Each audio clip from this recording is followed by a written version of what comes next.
অনুপাতের অঙ্ক এত ইজি, আপনি ভিডিওটি না দেখলে বিশ্বাসই করতে পারবেন না। আমাদের বলছে a:b এত এবং b:c এত হলে তাহলে a:b:c কত, তাহলে আমরা লিখবো a:b:c।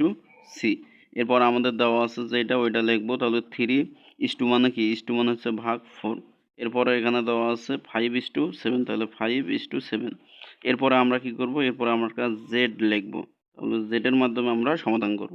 তাহলে দেখেন এই 3 থেকে আসছে কোথায় 5, তাহলে 3 আর 5 গুণন করলে কত হয়, 3 5 কত হয় 15, তাহলে 15 লিখলাম। আর ওই যে অনুপাত দিলাম। এরপরে 5 থেকে কোথায় আসছে 4, তাহলে 4 5 কত হয় 20। এরপরে 4 থেকে কোথায় গেছে 7, 4 7 28। তাহলে আমাদের অ্যান্সার এইটা। তাহলে আপনারা কমেন্টে জানিয়ে দেন তাহলে এটার অ্যান্সার কত। আর এই অঙ্কটি এসএসসি পরীক্ষায় ঢাকা বোর্ড 16 এবং এই অঙ্কটি এসেছে 45তম বিসিএস পরীক্ষায়।